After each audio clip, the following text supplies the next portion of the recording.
All right. A few months ago, I had the opportunity to present to a group of social workers and people, let's just say, that may not be the best of friends or believers to faith-based, Christ-centered recovery. I'm going to stand still. And one of the things that tend to be a talking point to, this is very hot, that tends to be a talking point to organizations that may be adversarial to faith-based, Christ-centered recovery programs is the word evidence-based, or the phrase or term or the idea of evidence-based. So what I did was I took this opportunity to not only prove that we are evidence-based, even by their definition, but even to challenge their definition of evidence and what true evidence looks like, whether a scientist did it or if there's just some type of evidence that I can see that something is different, something has changed, something is working. And this is, so I know that I made this presentation for that group, and I'm going to alter it a little bit for us because I'm kind of preaching to the choir. But one of the things I did, and I almost took this out of this because I did go in and take some things out that didn't matter for this group. But I invited them to tell me what's the craziest thing you've ever heard about faith-based recovery programs. And I left this in here so I can tell you so you know what you're up against. And because if we can know the fight that's coming, then we can be prepared for it, right?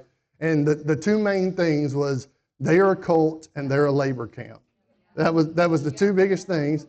And one of the labor camp guys, I asked him, I said, if your organization, because I knew who he worked for, I said, did not receive any federal or state funding, would you even exist? And the answer was no. And I said, well, sometimes to exist, we have to do things like have thrift stores. So that was kind of something I used to tell him. I almost took this out too, but all that stuff I do, all the stuff that's been done, to me, that's the evidence. You can't tell me that Christ-centered recovery doesn't work because there's evidence in my life that Jesus changed everything about me. And I went from being, if you've seen my mugshot lately, because I just celebrated 9 years, it's horrific. But there's evidence that something is different about my life. So when they talk about evidence, this is one thing that I point to. So some of the learning objectives we'll talk about today. Oh, let me do this a different way.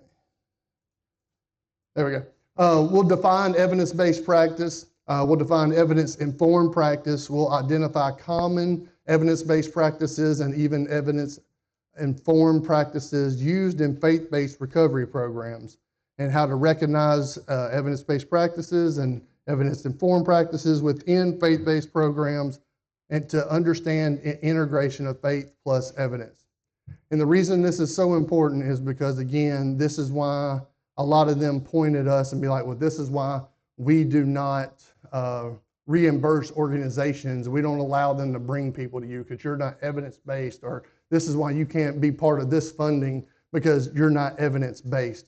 And so I wanted to equip you and equip your organization to let you know, even by their definitions, their standard of what evidence-informed and evidence-based looks like in today's setting, how we meet that standard. So evidence-based practice, the clinical definition, and this is from the American Addiction Centers, is evidence-based treatment, also known as evidence-based practice, refers to the use of the best available treatment to treat patients effectively and efficiently based on scientific evidence. This means that evidence-based treatments have been evaluated and tested in clinical research and found to be effective for the specific disorder that they were designed to treat. So evidence-informed, here's the next one. The integration of the best available research evidence with clinical expertise and the unique values, preferences, and circumstances of the person receiving care, specifically aimed at the fostering a holistic recovery process. One thing I also did, but in their version of the presentation where you see these things filled into the blanks, I left them blank and I let them tell me. I was like, because after I'd already invited them to, rip faith-based programs apart and tell me what's the craziest thing you've heard. And I even got to share something that I learned in a training day with them when Melinda McGahee sat right here and talked about things that she had dealt with. And when she, the love ladies got accused of throwing cats off the roof. And when she did when she went and investigated, they were throwing food down to the cats from the roof. Big difference. So I use that as don't believe everything you hear. But some of the things they say is they force people to believe like I believe. You don't have to believe like me to come through my program. They force people to pray. I don't know if you're praying or not when you're quiet. I'm just going to be honest with you. And they force people to go to church. Yeah, we put that on the front end of the information. We put that on the front end of the information packet. We are Christ-centered recovery programs. Just like, and this is nothing against this program, but he's not in here. He's helping me actually clean up the food right now. Our program director at Will Wright Foundation, David Allen, he recently went through the CRSS training last year, and somebody had mentioned something about these faith-based programs, they got to stop making people go to church. He's like, but Oxford's House makes people go through 90 meetings in 90 days. What's the difference? It's a meeting based around our approach to recovery. So make sure you tell them that when they say you can't force them to go to church. I'm forcing them to go to a recovery meeting called Jesus. So some things I did on challenging the definition of the word evidence. I didn't do this one, but anybody know which scientist copyrighted the word evidence? Because it didn't happen. But yet they try to act like they own that word evidence, and they do not own that word. You can't point to our lives or the lives of those people that we serve and say there's not evidence that has changed, has happened, and they no longer are, their life is no longer ruled by substance use.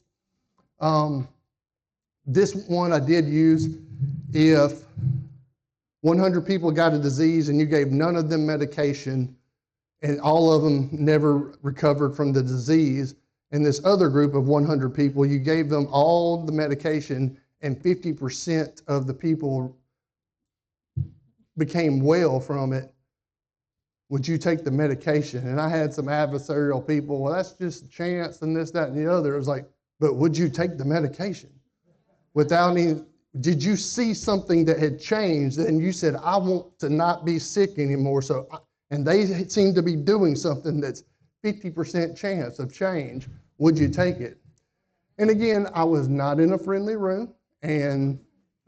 But at the end of the day, I put that information in their lap, and they had to justify and live with whatever decisions they came to. And this one really got under the skins of some people. I said, anybody go to college? There are several of them, again, social workers, counselors raised their hand. I said, what's the evidence? And the funniest answer was my student loans. That was hilarious. I was like, I bet so. And there was other people like, well, my degree. I was like, but did a scientist follow you around for 4 years and measure your outcome? It's like, well, no, but there's a system, and then they make grades. I was like, so there's programming and things happen, and you get to a desired outcome, correct? No answer. So just things to challenge the word evidence and the definition. So I'm going to dig in, and I'm going to go pretty quick through these because I want to get you all home on time. I know some of you traveled a long way. But one of the very first things we do is part of the evidence, and if you'll look at your handout, these you can take with you. There's a lot of different definitions. There's a lot of things you'll be able to, that you'll see in this presentation, but you can also just take home and educate yourself. We want to make sure that you know how you are evidence-based and the services you are providing. But the very first thing is called a brief intervention. Short conversations that increase awareness and motivation to change substance use behavior. A brief intervention is a short, structured conversation that raises awareness of substance use risk and motivates individuals towards behavioral change. Anybody want to take a guess where brief interventions happens in faith-based recovery programs? But it starts, there's people in this room I know, the simple intake phone call, the application. These people are in distress, and you are talking to them about how you can provide services that will lead them to behavior change. So we start our whole process with the evidence-based practice of short, brief interventions. Referral to treatment. Anybody ever said, hey, you're not a fit for us, or at least not at this time, you need a higher level of care than we can provide, and you have a resource list of places that you can send them? That is an evidence-based practice, referring them either to a higher level of care or a more fitting level of care or program for their situation. Akron's best practice in our certification leads programs to have a healthy, robust, and current referral resource for a multitude of situations. And I put that in there because I was also trying to educate that audience about who Akron was. So assessments, anybody use an application to get into your program? Well, most of you have, most of the programs that I know pretty intimately that are represented in this room, that you have evidence-based questions in that, you have those assessment style questions inside that application. That QR code is just simply a link to the application we use at the Will Bright Foundation. I was going to use the Foundries because they have a very lengthy, very good assessment style application, but you have to put your social security number in there, so I didn't want to do that to anybody think I was trying to capture their information. But a full evaluation, you ask them about their substance use. What you using? How long you been using it? What's the effects of that? What's the negative consequences? Are you on any mental health medications? Which ones are they? Have you been taking them as prescribed? When's the last time you took them? A decade ago? Have you been reassessed for that? Yeah. Are we still there? We need something different. About their family situation, what's your medical status, your legal situation, and then you got social determinants as well.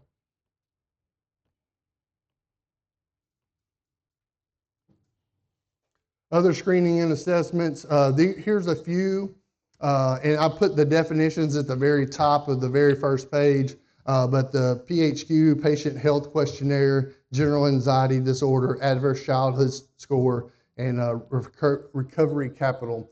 Also, I know there's a lot of programs across the country that are starting to engage with the Quality of Life Harvard Flourishing Assessment. I saw somebody in Tennessee talking about it yesterday again. But these are very simple things that a lot of our programs do.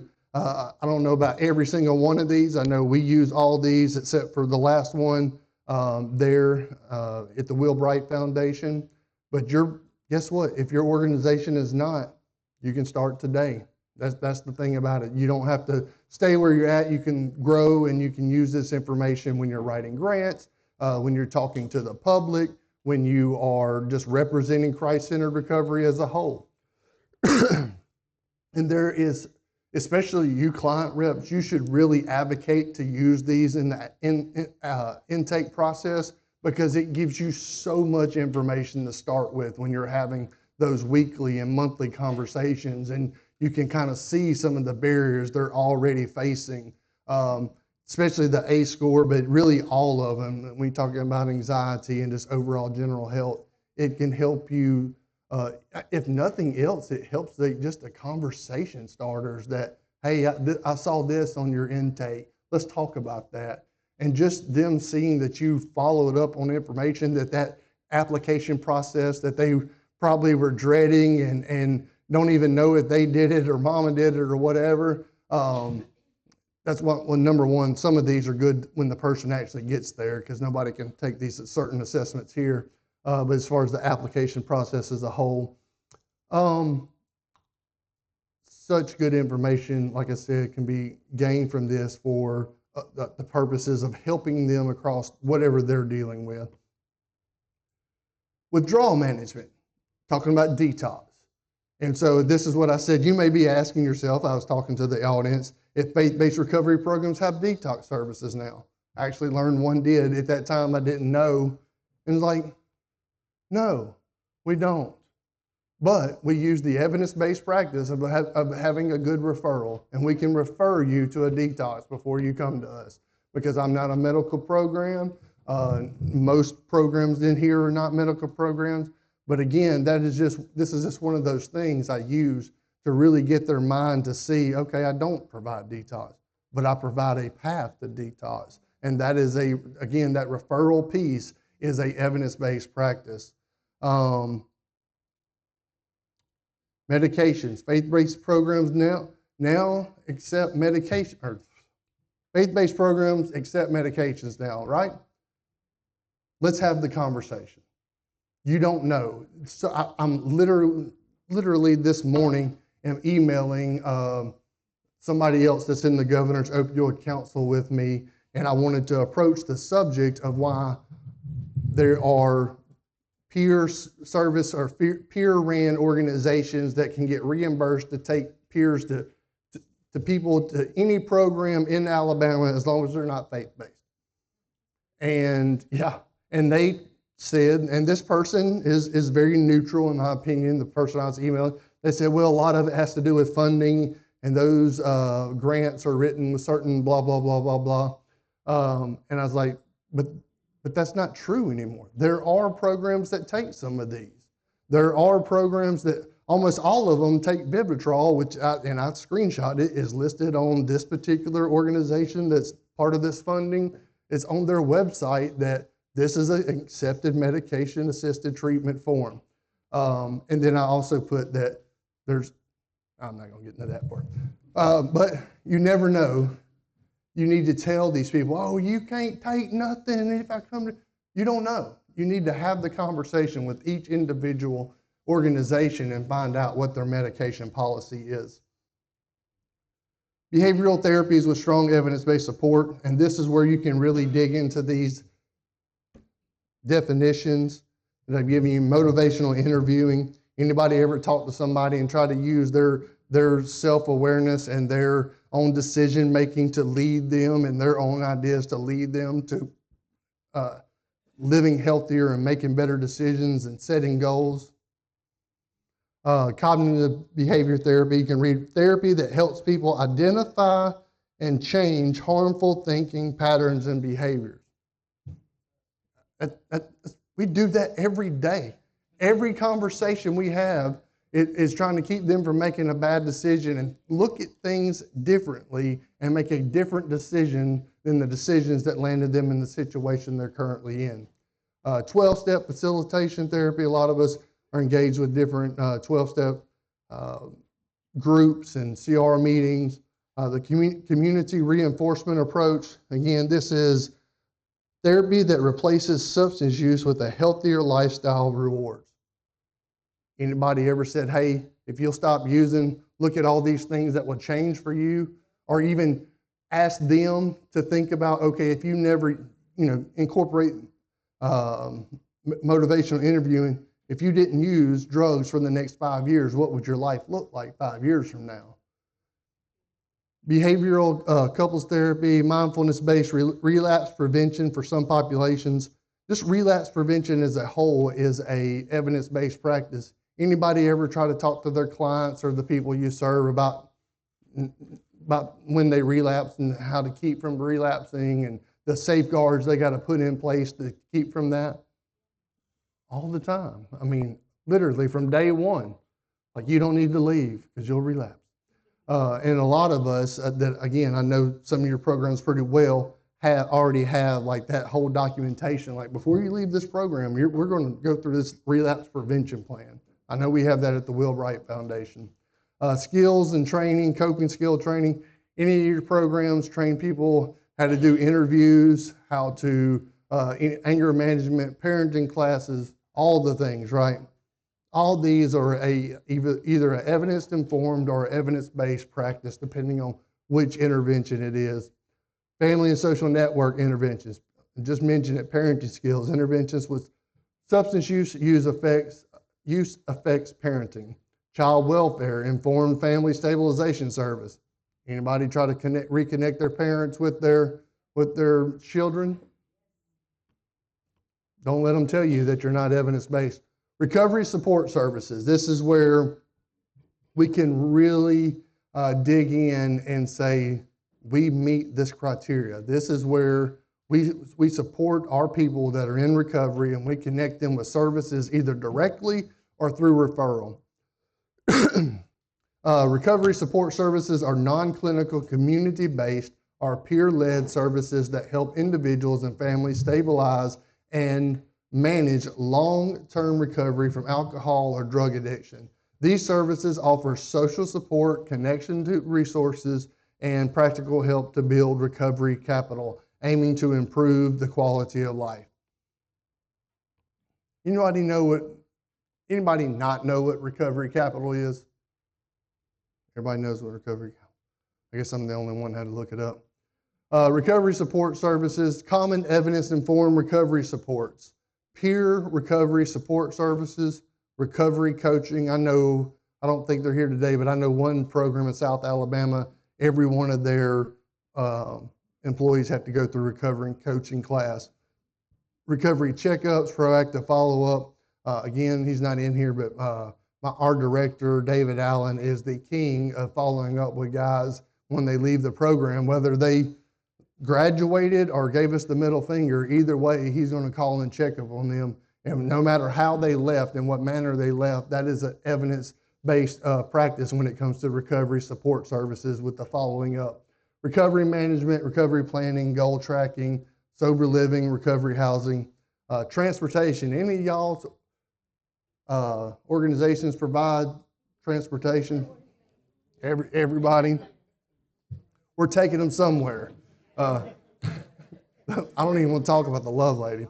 I heard one time there was a year that statistically speaking, y'all had a vehicle on the road of every hour of that year. They had so many different vehicles. Yeah, that's crazy. And for somebody to look at your organization and say, no, you're not providing any evidence. Really? You want to take them somewhere?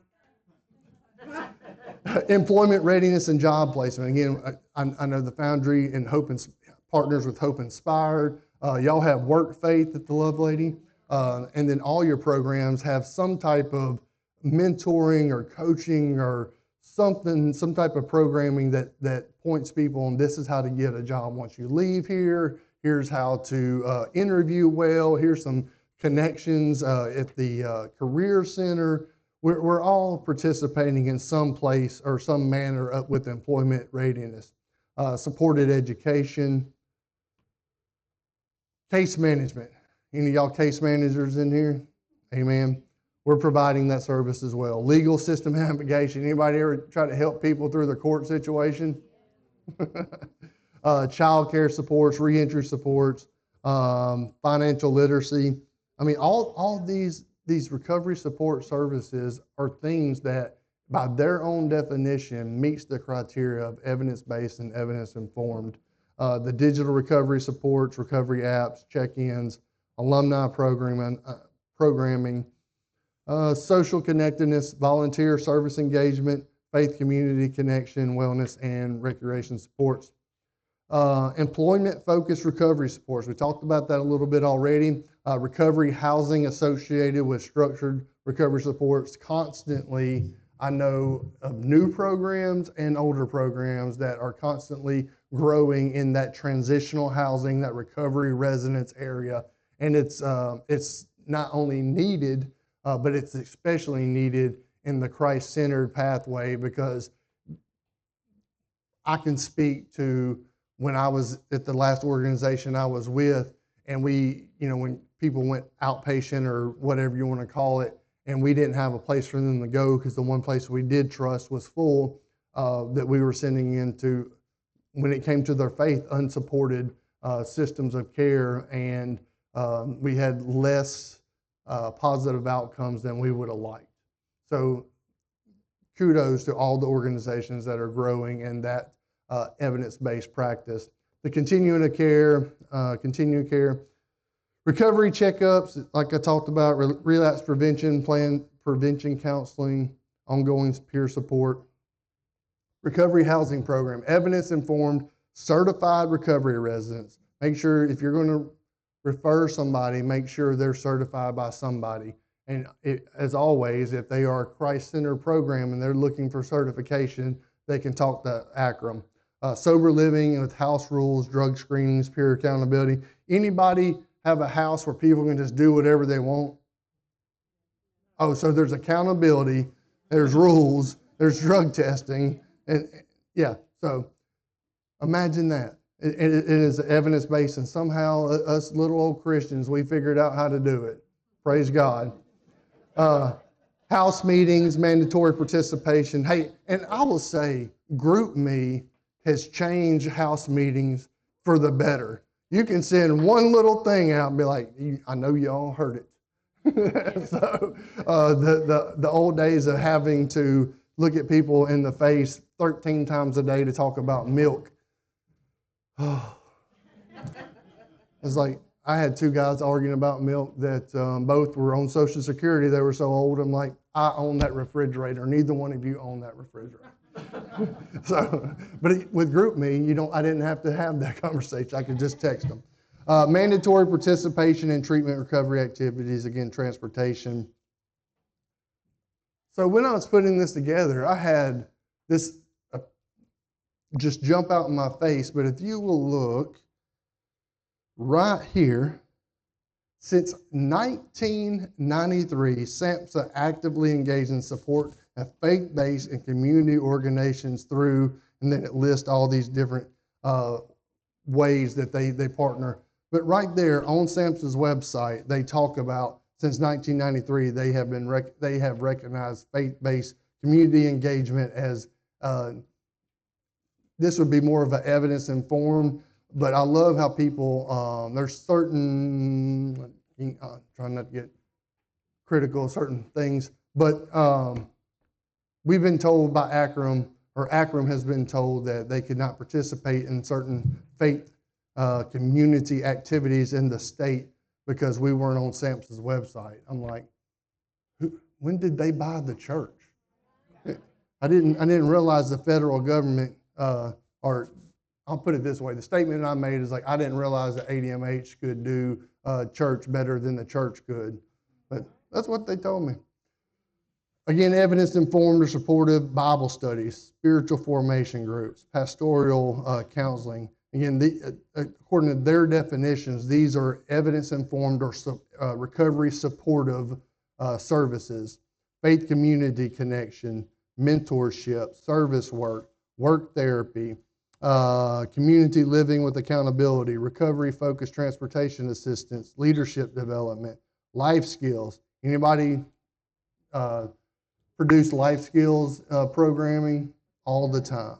Budgeting classes, the health and wellness. We preach holistic healing at Wheelwright Foundation. We have the gym that nobody uses. We got a 1.5 mile road that you can walk in a circle all the way around the lake that one person uses because he's a little nervous and he likes to walk, not for health reasons. But we have all these opportunities to teach people that it's more than just about the recovery. Pastor Mark is one of the greatest. If all you're going to do is pee clean in a cup, you can do that in 30 days. But if you want life change, it takes a little bit more. Recreation and pro-social engagement. So today the summary is recovery support such as housing, employment, and peer services. Major national sources do not frame recovery as treatment only. They support a broad continuum that includes both clinical treatment and recovery-oriented support, such as all the things that we've talked about today. Faith-based recovery programs often deliver many evidence-based recovery practices organically through their program structure, even if the activities are not labeled with clinical terminology. What research consistently shows is that successful recovery environments include structure, accountability, peer support, purpose, skill development, community connection, and faith-based programs free frequently integrate all of these elements simultaneously, which is why many recovery participants thrive in our communities. So please make sure you're looking at these definitions. I know one thing I did, I built a chat GPT to make notes for me, and it's I wanted to make kind of the clinical style notes for my monthly conversation with my guys. And when I plugged either the voice recording or the transcript in, it started telling me all these evidence-based interventions that I was using. And some of them I purposely used, some of them I had no clue, just because it's become so ingrained in who we are just to do these things without putting a label on it or without calling it something, that we do it, and sometimes we don't even know we're doing it. So where's the evidence? It's right in front of you. We're doing it every single day. Every life you see changed, every mother you see or father you see reconnected with their child, every time that person gets a job, every time that aha moment happens in that clinical and that faith-supported pastoral counseling session, all that is evidence that change happens in our programs. And don't let any organization, I don't remember if I put it in the notes, but I spoke at the peer conference for just a few seconds. Akron sponsored a table, yada, yada. And I got up there and I said, it's about time that we stop thinking about politics, personal agendas, and policies over people. We got to make it about the people. It can't be about all the other stuff. So here's my contact information. Pick an email address. There's the QR code you need to be eligible for the giveaway for next training day, which is August second Thursday in August. I think it's August the 12th or 13th, something like that. Any questions about evidence-informed or evidence-based practices or how you can utilize it? For you, I know there's some of you in here that write grants. Please look at these and see how you can incorporate into your grant writing what you're doing. Brandon?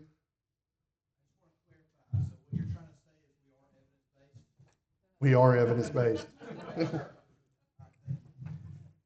Any other questions? All right. Well, I'm going to pray us out.